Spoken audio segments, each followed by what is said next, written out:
وَلْتَكُن مِّنكُمْ أُمَّةٌ يَدْعُونَ إِلَى الْخَيْرِ وَيَأْمُرُونَ بِالْمَعْرُوفِ وَيَنْهَوْنَ عَنِ الْمُنكَرِ وَأُولَٰئِكَ هُمُ الْمُفْلِحُونَ. وبركاته. إن الحمد لله نحمده ونستعينه ونستغفره ونعوذ بالله من شرور أنفسنا ومن سيئات أعمالنا. من يهده الله فلا مضل له ومن يضلل فلا هادي له وأشهد أن لا إله إلا الله وحده لا شريك له وأشهد أن محمدا عبده ورسوله. أما بعد فإن خير الحديث كتاب الله وخير الهدي هدي محمد صلى الله عليه وسلم وشر الأمور محدثاتها وكل محدثة بدعة وكل بدعة ضلالة وكل ضلالة في النار. اللہ رب العالمین کا ارشاد ہے یوصیکم اللہ فی اولادکم للذکر مثل حظ الانثیین. اللہ رب العالمین ہم کو اور آپ کو یہ وصیت کر رہا ہے. وصیت کے معنی اہم بات بتلا رہا ہے جس کو ہم کو اور آپ کو چاہیے کہ ہم اس کو اچھے طریقے سے سننے کی کوشش کریں اور اس کے اوپر عمل کرنے کی کوشش کریں. یہ وصیت کس کے بارے میں ہے؟ تو وصیت ہمارے اپنے اولاد کے بارے میں ہے. یوصیکم اللہ فی اولادکم. اللہ رب العالمین تم کو وصیت کر رہا ہے تمہارے اپنے اولاد کے بارے میں. حافظ ابن کثیر رحمۃ اللہ علیہ کہتے ہیں کہ اولاد ہماری اور آپ کی ہے. وصیت کون کر رہا ہے؟ اللہ رب العالمین. پتہ یہ چلا کہ ہم اپنی اولاد سے جتنا محبت کرتے ہیں اس سے کہیں زیادہ محبت اللہ رب العالمین اپنے بندوں سے کرتا ہے. یہی وجہ ہے کہ اللہ رب العالمین ہماری اولاد کے بارے میں خود وصیت کر رہا ہے کہ ہم تم کو تمہارے اولاد کے بارے میں وصیت کرتے ہیں. کیا وصیت کرتے ہیں؟ للذکر مثل حظ الانثیین. کہ اگر اولاد مذکر ہے تو مذکر کو یعنی جنس ہے مرد ہے تو مرد کو عورت کے مقابلے میں ڈبل حصہ ملے گا. یعنی ایک آدمی دنیا سے رخصت ہوا اور اس نے ایک بیٹا اور ایک بیٹی چھوڑا, کوئی نہیں ہے اور صرف ایک بیٹا اور ایک بیٹی, تو مال کیسے تقسیم ہوگا؟ پورا مال اس کا 3 جگہوں پر تقسیم ہو جائے گا. پورا مال 3 جگہ پر تقسیم ہو جائے گا. 2 حصہ کون لے گا؟ بیٹا. 1 حصہ کون لے گی؟ بیٹی. ختم. اسی کو کہا یوصیکم اللہ فی اولادکم للذکر مثل حظ الانثیین. اللہ رب العالمین تم کو یہ وصیت کر رہا ہے کہ مرد کو عورت کے مقابلے میں ڈبل حصہ دو. فَإِن كُنَّا نِسَاءً فَوْقَ اثْنَتَيْنِ. اور اگر صرف بیٹی ہی ہے, بیٹا نہیں ہے, صرف بیٹی ہے, 2 ہے یا 2 سے زیادہ 100 ہے, جتنا بھی ہے. فَإِن كُنَّا نِسَاءً فَوْقَ اثْنَتَيْنِ فَلَهُنَّ ثُلُثَ مَا تَرَكَ. تو اس کے والد نے یا والدہ نے جتنا مال چھوڑا ہے اس مال کا 2/3 یعنی 2/3 2/3 مال یہ کس کو ملے گا؟ بیٹی کو ملے گا. اور بیٹیاں آپس میں وہ 2/3 مال تقسیم کر لیں گی, 2 ہو یا 2 سے زیادہ جتنا بھی ہو. وَإِن كَانَتْ وَاحِدَةً فَلَهَا النِّصْفُ. اور اگر بیٹی اکیلے ہے, بیٹا نہیں ہے, صرف بیٹی ہے مسئلے کے اندر, تو اس بیٹی کو نصف مال ملے گا. یعنی اس کے والد کے چھوڑے گئے مال میں سے آدھا مال اکیلے بیٹی لے جائے گی. وَلِأَبَوَيْهِ لِكُلِّ وَاحِدٍ مِّنْهُمَا السُّدُسُ. اور اگر مسئلے کے اندر مرنے والے کے والد اور والدہ دونوں زندہ ہیں اور بیٹا بیٹی بھی موجود ہے مرنے والے کا, تو ایسی صورت میں 6واں حصہ ماں باپ کو دیا جائے گا. اللہ رب العالمین کہتا ہے وَلِأَبَوَيْهِ لِكُلِّ وَاحِدٍ مِّنْهُمَا السدس، مرنے والا مرا اور ماں باپ دونوں کو چھوڑا ہے مرنے والا، تو اس کے ماں باپ کو، باپ کو بھی چھٹا حصہ اور ماں کو بھی چھٹا حصہ، مما ترک ان کان لہ ولد، اگر مرنے والے کا بیٹا بیٹی موجود ہے تو ایسی صورت میں اس کے باپ ماں کو چھٹا حصہ جائیداد میں سے ملے گا۔ فَإِن لَمْ يَكُنْ لَهُ وَلَدٌ، مرنے والا مرا اور اس کا بیٹا بیٹی کوئی نہیں ہے، وَوَرِثَهُ أَبَوَاهُ، ماں باپ اس کے موجود ہیں، فَلِأُمِّهِ الثُّلُثُ، تو اس کے ماں کو تیسرا حصہ یعنی 1/3 ملے گا پورے مال کا، 1/3۔ فَإِن كَانَ لَهُ إِخْوَةٌ، لیکن مرنے والے کے اگر بھائی موجود ہیں، مسئلے میں بیٹا بیٹی نہیں ہے، اگر مرنے والا مرا بیٹا بیٹی کو چھوڑا تو بھائی کو نہیں ملے گا، پھر بھائی کو نہیں ملے گا۔ مرنے والا کا بیٹا بیٹی کوئی نہیں ہے، بھائی ہے اور ماں باپ ہے، بھائی ہے یا اور ماں باپ ہے، تو ایسی صورت میں والدہ کو چھٹا حصہ ملے گا۔ وصیت من بعد وصیت یوصی بہا او دین، جو وصیت کیا ہے اس نے، اس وصیت کو نافذ کیا جائے گا، اور جو قرض ہے اس قرض کو ادا کر دینے کے بعد جو مال بچے گا اس کو دیا جائے گا۔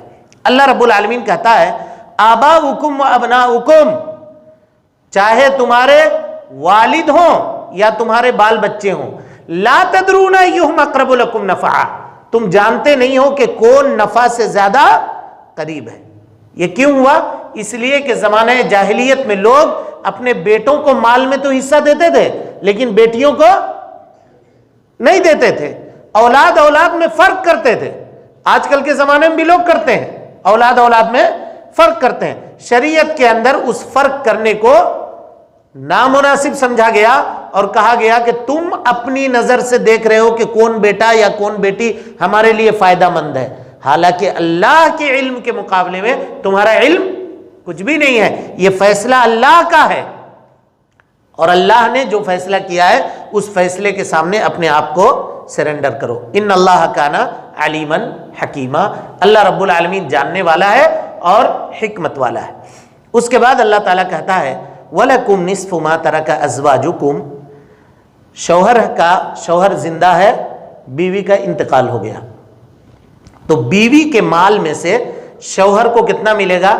نصف حصہ ملے گا، اگر بیٹا بیٹی کوئی نہیں ہے تو، صرف میاں بیوی ہے، میاں بیوی میں بیوی کا انتقال ہو گیا، شوہر ہے، شوہر بیوی کے پاس مال ہے، تو کتنا ملے گا؟ شوہر کو آدھا مل جائے گا، اس کو نصف ملے گا۔ فَإِن كَانَ لَهُنَّ وَلَدٌ، لیکن اگر بال بچہ ہے، چاہے اس شوہر سے یا کسی دوسرے شوہر سے، اگر بال بچہ موجود ہے مسئلے کے اندر، تو شوہر کو اب 1/4 چوتھائی مال ملے گا۔ من بعد وصیت یوصین بہا او دین، جو قرض اس کے پاس ہوگا قرض کو ادا کیا جائے گا، اور جو وصیت اس نے کی ہوگی اس وصیت کو پورا کیا جائے گا۔ اس کے بعد اللہ تعالیٰ کہتا ہے وَلَهُنَّ الرُّبُعُ، شوہر کے موجودگی، شوہر کا انتقال ہو گیا اور بیوی موجود ہے، تو شوہر کے مال میں بیوی کو چوتھائی حصہ ملے گا، 1/4، اگر بال بچہ نہیں ہے تو، اور اگر بال بچہ ہے تو 1/8، 8واں حصہ مال ملے گا۔ اس کے بعد اللہ تعالیٰ کہتا ہے کہ من بعد وصیت یوصی بہا او دین غیر مضار، کسی کو کوئی نقصان نہیں پہنچایا جائے گا ترکے کی تقسیم میں، یہ اللہ رب العالمین کے جانب سے وصیت ہے۔ واللہ علیم حلیم، اور اللہ رب العالمین علم والا ہے اور حکمت والا ہے، حلیم ہے، بردبار ہے، اس نے جو تقسیم کر دیا ہے وہی تمہارے زندگی کے لیے بہتر ہے۔ یہ آیت کریمہ کب نازل ہوئی؟ یہی ہے فرائض پورا، یہ آیت اور آیت نمبر 176 سورہ نساء کی، یہ 3 آیتیں اور 2 حدیث، اسی کو اگر کوئی آدمی سمجھ لے تو پورا فرائض وہ جان جائے گا۔ جو لوگ حساب کے اندر انٹرسٹ رکھتے ہیں، اگر ایسے 10 یا 15 لوگ تیار ہوں رمضان کے بعد، تو ہم ان کو ہفتے میں 1 دن فرائض پڑھانے کے لیے تیار ہیں۔ اگر آپ لوگ چاہتے ہیں تو ذمہ داروں کے پاس اپنا نام درج کروا لیجئے، کس وقت بیٹھیے گا، کب بیٹھیے گا، یہ وقت متعین کر لیجئے، ہم آپ کو یہ علم پڑھانے کے لیے تیار ہیں. انشاءاللہ 1.5 مہینے کے اندر آپ پھر مسئلہ بنانے لگیے گا انشاءاللہ. اگر زندگی سلامت رہی تو عید کے بعد یہ کلاس ہم لوگ یہاں پہ انشاءاللہ العزیز کریں گے. اب دیکھیے یہ آیت کریمہ نازل کب ہوئی. اس آیت کریمہ کے نازل ہونے میں 2 شان نزول بیان کیا جاتا ہے. ایک تو یہ کہ حضرت سعد ابن ربیع رضی اللہ تعالیٰ عنہ غزوہ احد میں شہید ہو گئے. ان کے بھائی نے، سعد ابن ربیع کے بھائی نے پورا مال ان کا اپنے قبضے میں کر لیا. اب ان کی 2 بچیاں تھیں سعد ابن ربیع کی. ان کی اہلیہ، سعد ابن ربیع کی اہلیہ نبی کریم صلی اللہ علیہ وسلم کے پاس آتی ہیں. دونوں بچیوں کو ساتھ لے کر کے آتی ہیں اور کہتی ہیں اللہ کے رسول، سعد آپ کے ساتھ غزوہ احد میں تھے، شہید ہو گئے. ان کی یہ 2 بچیاں ہیں. جو مال انہوں نے چھوڑا تھا ان بچیوں کے چچا نے یعنی سعد ابن ربیع کے بھائی نے قبضہ کر لیا ہے پورے مال پر. اور آپ کو معلوم ہے اللہ کے رسول، اگر مال نہیں ہوگا تو ان بچیوں کی میں پرورش کہاں سے کروں گی، ان کے شادی بیاہ کا مسئلہ کیسے حل ہوگا. نبی صلی اللہ علیہ وسلم نے کہا کہ رکو، اللہ رب العالمین تمہارے بارے میں کوئی آیت نازل فرمائے گا. تو اللہ رب العالمین یہ آیت کریمہ نازل فرمایا، یوصیکم اللہ فی اولادکم للذکر مثل حظ الانثیین. اب آئیے سعد ابن ربیع کے مسئلے کی طرح کسی کا مسئلہ آئے گا تو کیسے حل کریں گے. دیکھیے کتنا آسان ہے یہ علم. ایک مثال سے آپ کو سمجھاتا ہوں. سعد ابن ربیع کے مسئلے میں بیوی ہے نا، بیوی ہے نا، بیوی جو لے کر آئی تھی، تو بیوی کو کتنا حصہ ملے گا؟ بال بچہ موجود ہے تو 8واں حصہ ملے گا. 8واں حصہ بیوی کو 1/8 دے دیا. بیوی کے سامنے لکھ دیا 1/8. اب سعد ابن ربیع کی بیٹی کتنی ہے؟ کتنا ملے گا؟ 2/3. ماشاءاللہ 2/3. تو 2/3 حصہ بیٹیوں کو دے دیا. اب سعد ابن ربیع کی بھائی بھی ہے، مسئلے میں بھائی بھی ہے، تو بھائی کو لا کر کے بھی رکھا. اور بھائی کا حصہ چونکہ متعین نہیں ہے، ان دونوں کو دینے کے بعد جو مال بچے گا وہ بھائی کو مل جائے گا. مسئلہ کتنے سے بنے گا؟ مسئلہ بنے گا 24 سے، یعنی پورا مال. LCM نکالنا پڑے گا، LCM HCF. یہ 2 علم کا بہت زیادہ کام ہے اس کے اندر. LCM سمجھتے ہیں نا، عدد کو توڑ کر کے سب سے چھوٹا عدد جو ہوتا ہے اس کو لیا جاتا ہے. بہرحال کیا کہتے ہیں؟ ہاں کیا بولے؟ ہاں، اس کامن فیکٹر دونوں کے درمیان، یعنی وہ چھوٹا سے چھوٹا عدد جس سے سارے عدد برابر طور پہ تقسیم ہو جا رہے ہوں. تو 24 حصے میں مال تقسیم ہوگا. اب آئیے مال دیجئے. 8 3 24. 3 پوائنٹ کس کو ملے گا؟ سعد ابن ربیع کے اہلیہ کو 3 پوائنٹ ملے گا. اب اس کے بعد یہاں کتنا ہے؟ 2/3. 3 دونی 6 اور 6 دونی 12. 12 حصہ کس کو ملے گا؟ بیٹی کو ملے گا. اب مال کتنا بچا؟ بولیے. 24 حصے میں تقسیم ہوا تھا، یہاں 12 ملا، باقی 3 اوپر ملا تھا، 15. کتنا بچا؟ اب یہ مل جائے گا اس کے بھائیوں کو، یہ اس کے بھائیوں کو مل جائے گا. یہی شریعت کا تقسیم ہے. آسان ہے، کوئی اس میں دقت اور دشواری کی بات نہیں ہے. بہرحال یہ پہلا شان نزول ہوا.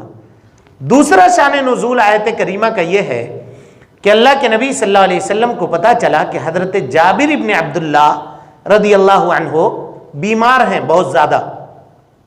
تو نبی صلی اللہ علیہ وسلم حضرت ابو بکر صدیق رضی اللہ تعالیٰ عنہ کو لے کر کے پیدل گئے ان کے قبیلے میں، قبیلے بنو سلمہ کے اندر، ان سے ملاقات کرنے کے لیے. تو دیکھا کہ جابر ابن عبداللہ بے ہوش پڑے ہوئے ہیں، بے ہوشی کے حالت میں ہیں. تو نبی صلی اللہ علیہ وسلم نے پانی منگوایا، وضو کیا، اور وضو کا جو بچا ہوا پانی تھا وہ ان کے جسم کے اوپر ڈالا. ہوش آ گیا ان کو. کہا اللہ کے نبی صلی اللہ علیہ وسلم میرے پاس بہنیں ہیں اور میرا مال ہے, اس مال کے بارے میں آپ کیا فرماتے ہیں؟ تو یہ آیت کریمہ نازل ہوئی کہ اپنے مال کو اپنے بہنوں میں اس طرح سے تقسیم کرو. ان چیزوں کو بیان کرنے کے بعد اللہ رب العالمین فرماتا ہے تلک حدود اللہ, یہ اللہ رب العالمین کے بیان کردہ حدود ہیں, اللہ تعالیٰ نے اس کو مقرر کیا ہے. وَمَن يُطِعِ اللَّهَ وَرَسُولَهُ, جو اللہ اور اس کے رسول کی اطاعت کرے گا ترکہ کے تقسیم میں, يُدْخِلْهُ جَنَّاتٍ تَجْرِي مِن تَحْتِهَا الْأَنْهَارُ, وہ جنت میں داخل ہوگا جس کے نیچے سے نہریں جاری ہیں. حافظ ابن کثیر رحمۃ اللہ علیہ کہتے ہیں کہ نبی صلی اللہ علیہ وسلم نے فرمایا ایک آدمی اپنی زندگی بھر نیکی کا عمل کرتا ہے, لیکن آخری وقت میں جب ترکے کو تقسیم کرنے کا وقت آتا ہے تو اپنے بیٹوں کے درمیان ناانصافی کرتا ہے, بیٹیوں کے درمیان ناانصافی کرتا ہے. اس ناانصافی کی وجہ سے اللہ رب العالمین اس کو جہنم میں داخل کرتا ہے. غور کیجیے کتنا اہم معاملہ یہ, کیونکہ اس کا تعلق حقوق العباد سے ہے. اس کا تعلق کس سے ہے؟ حقوق العباد سے ہے. کہا جو اللہ اور اس کے رسول کی اطاعت کرے گا وہ جنت میں داخل ہوگا, اور یہ بڑی کامیابی ہے. وَمَن يَعْصِ اللَّهَ وَرَسُولَهُ, جو اللہ اور اس کے رسول کی نافرمانی کرے گا ترکہ کی تقسیم میں اور اس کے حد کو پار کرے گا, يُدْخِلْهُ نَارًا, وہ جہنم میں داخل ہوگا, خالدن فیہا, اور ہمیشہ وہاں رہے گا, وَلَهُ عَذَابٌ مُہین, اور وہاں پہ جہنم میں اس کو رسوا کرنے والے عذاب سے گزرنا پڑے گا. اس کے بعد اللہ رب العالمین ایک حکم نازل فرما رہا ہے ہمارے آپ کے لیے اور تمام لوگوں کے لیے. ذرا غور سے سنیے اس آیت کو. اللہ تعالیٰ کہتا ہے انما التوبۃ علی اللہ للذین یعملون السوء بجہالۃ, توبہ ان لوگوں کے لیے ہے اللہ رب العالمین سے جو گناہ کو جہالت میں انجام دیتے ہیں. کس میں انجام دیتے ہیں؟ جہالت میں انجام دیتے ہیں. اس کا مطلب کیا ہوا کہ اگر کوئی آدمی جان بوجھ کر کے گناہ کرتا ہے تو اس کے لیے توبہ ہے یا نہیں ہے؟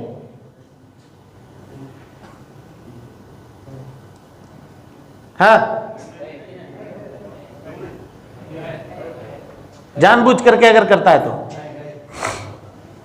کیونکہ اللہ تعالیٰ کہہ رہا ہے انما التوبۃ علی اللہ للذین یعملون السوء بجہالۃ, توبہ ان لوگوں کے لیے ہے جو گناہ کو انجانے میں نہیں جانتے ہوئے انجام دیتے ہیں.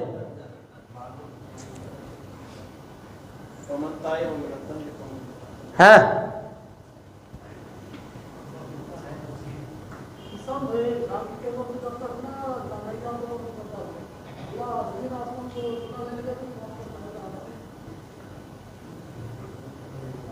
بات صحیح ہے, یہ سب ساری باتیں صحیح ہیں, لیکن میں یہ کہہ رہا ہوں کہ یہ آیت آپ سمجھ رہے ہیں, اللہ تعالیٰ یہ کہہ رہا ہے کہ توبہ اللہ رب العالمین ان لوگوں کا قبول کرے گا جو گناہ کو جہالت میں انجام دیتے ہیں, نہیں جانتے ہوئے. یعنی ہم نے یہ کام کر لیا, ہم کو پتہ نہیں تھا کہ یہ گناہ ہے, تو اس آیت سے یہ پتہ چلتا ہے کہ اللہ تعالیٰ اس توبہ کو قبول کرے گا.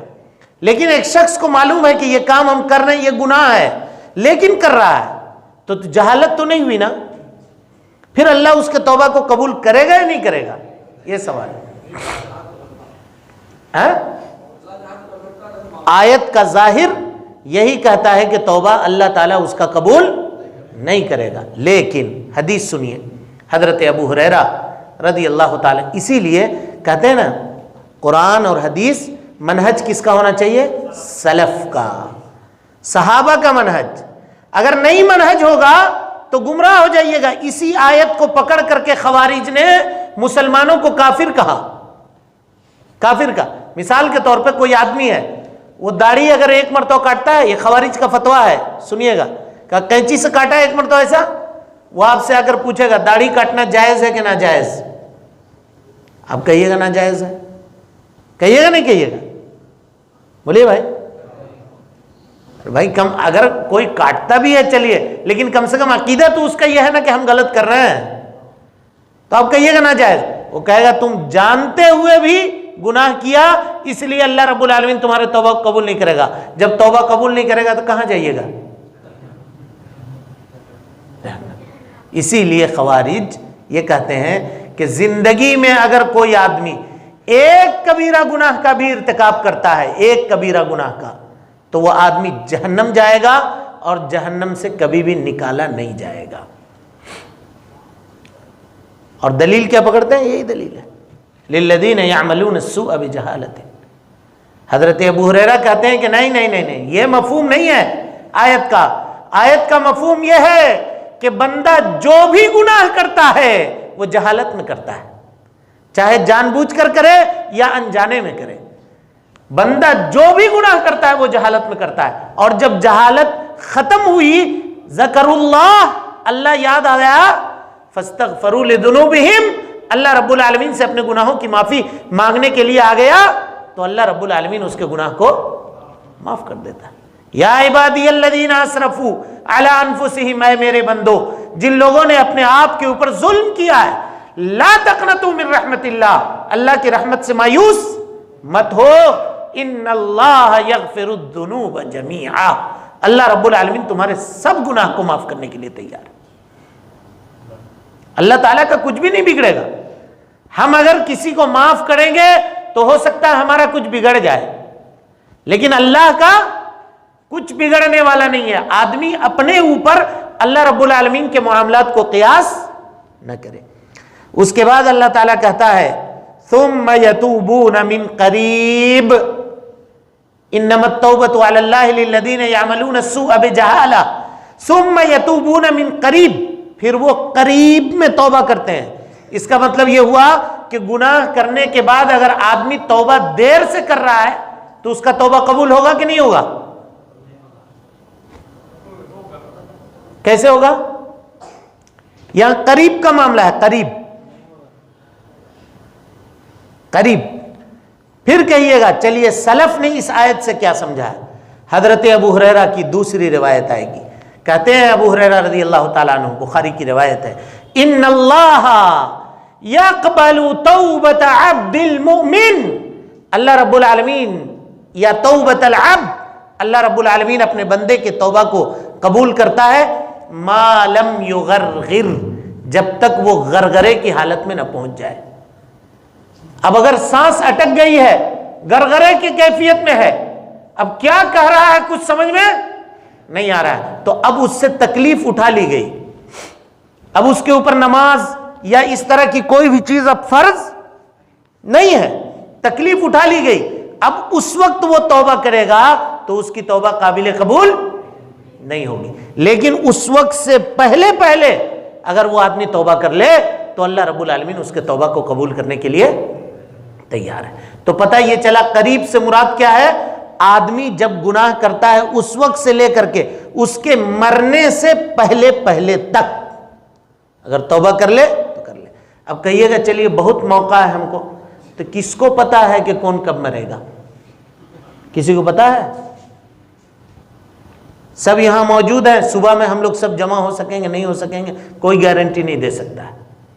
اسی لیے آدمی کو چاہیے کہ جیسے غلطی ہو ویسے فوراً توبہ کرنے کی کوشش کرے، گناہ کو کل پر، پرسوں پر، ترسوں پر پھر کریں گے، جوان ہے تو بڑھاپے میں کریں گے، بوڑھا ہے تو کہہ رہا ہے کہ اور تھوڑا کمزور ہو جائیں تب کریں گے، اس پہ ٹالنے کی ضرورت نہیں ہے۔ اس کے بعد اللہ تعالیٰ کہتا ہے وَلَيْسَتِ التَّوْبَةُ، ان لوگوں کے لیے توبہ نہیں ہے، لِلَّذِينَ يَعْمَلُونَ السَّيِّئَاتِ، جو برائی کو انجام دیتے ہیں، حَتَّى إِذَا حَضَرَ أَحَدَكُمُ الْمَوْتُ، یہاں تک کہ ان میں سے کسی کو موت آ جاتی ہے تو وہ آدمی کہتا ہے انی تبت الآن، اے اللہ میں اب توبہ کر رہا ہوں، وَلَلَّذِينَ يَمُوتُونَ وَهُمْ كُفَّارٌ، اور اگر یہ معاملہ نہیں ہوتا تو وہ کفر کے حالت میں مرتے۔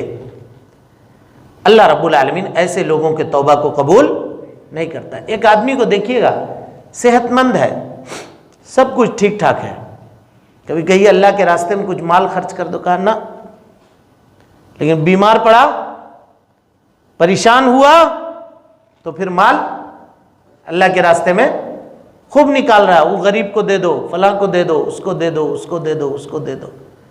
ٹھیک ہے، آدمی بیماری کی حالت میں آدمی کا دل نرم ہوتا ہے، آدمی کا دل نرم ہوتا ہے، اللہ رب العالمین کے جانب مائل ہوتا ہے. ایسی صورت میں بھی اگر وہ توبہ کرتا ہے غرغرے کی حالت سے پہلے پہلے تو اللہ رب العالمین اس کے توبہ کو قبول کرنے کے لیے تیار ہے. اور اس سلسلے میں ہمیشہ انسان کو اللہ تعالیٰ سے اچھی امید بنا کر رکھنی چاہیے. ابن قیم رحمۃ اللہ علیہ نے ایک نقطہ اخذ کیا ہے، اس کو بیان کر کے بات کو ختم کرتے ہیں. کہتے ہیں کہ شیطان کو دو طرح کے ہتھ کنڈے آتے ہیں. اس کو سمجھیے غور سے. شیطان دو طرح کے ہتھ کنڈے بنی آدم کے اوپر آزماتا ہے. ایک ہتھ کنڈا یہ ہے کہ جوان آدمی کو کہتا ہے کہ ابھی بہت وقت باقی ہے تمہاری زندگی کا، ابھی توبہ کرنے کی ضرورت نہیں ہے. اور جو بوڑھا ہے اس کو کہتا ہے کہ اب بوڑھے ہو گئے ہو، تم 100 چوہے کھا چکے ہو، اب جا رہے ہو حج کرنے کے لیے. کہتا نہیں کہتا.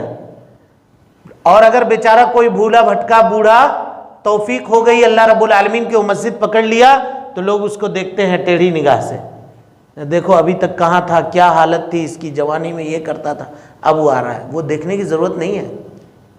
توفیق دینے والا کون ہے؟ اللہ ہے. اس کو اب توفیق ملی ہے، وہ بیچارہ آ رہا ہے، اللہ کا بندہ ہے، اللہ کا مہمان ہے. اللہ رب العالمین اس کے گناہوں کو جب چاہے معاف کرنے کے اوپر قادر ہے. جنت و جہنم کے ہم مالک نہیں ہیں نا، ہم تھوڑی دے رہے ہیں، اس کو دینے والا اللہ ہے، وہ اللہ کا بندہ ہے. وہ دونوں کا معاملہ ہے، جو چاہے گا اللہ اس سے فیصلہ کر لے گا. ہم بیچ میں بولنے والے ہوتے کون ہیں؟ اور کبھی بھی یہ نہیں سوچنا چاہیے کہ ہم تو اتنا گناہ کیے ہیں، اتنا گناہ کیے ہیں، اتنا گناہ کیے ہیں، اللہ تعالیٰ ہم کو معاف کرے گا کہ نہیں کرے گا. صدق دل سے توبہ کر کے تو دیکھیے، اللہ تعالیٰ معاف کرے گا. اس سلسلے میں ایک واقعہ سنیے اور بات کو ختم کرتے ہیں. یزید ابن اسود بڑے تابعی ہیں. وہ یزید نہیں، یزید ابن معاویہ وہ دوسرے ہیں، یہ یزید ابن اسود ہیں، بڑے تابعی. آخری وقت تھا ان کا، بے ہوش بستر کے اوپر پڑے ہوئے تھے. صحابی رسول میں سب سے چھوٹے صحابی اور انتقال کے اعتبار سے سب سے آخری صحابی حضرت واصلہ ابن اسقع رضی اللہ تعالیٰ عنہ ہے.